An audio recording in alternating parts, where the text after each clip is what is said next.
Hello guys, great day. Grabe, ang saya lang natin kasi meron na naman tayong natulungan na kumita dito sa HOS. Actually, isa po itong maintenance sa bansang Saudi. And ginagawa niya tong HOS part-time, 2 to 3 hours lang ginagawa niya to. Ayan, sige, so papakita natin. Yan po yung kinita ni Ma'am Annabel Claro. Okay, kumita po siya ng 18,600. Imagine, ginagawa niya to kahit nasa ibang bansa siya.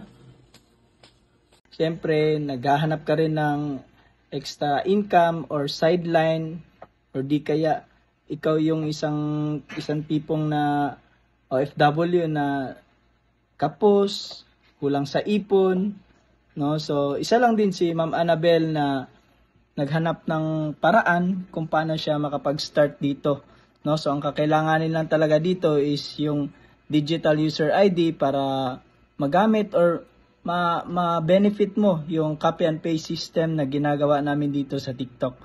Na kung isa ka namang mami, di ba, na gusto mong kumita ng nasa bahay lang, no? Hindi ka na mag-ano sa husband mo or di kaya single mom ka, why not i-try mo itong opportunity na nasa online lang.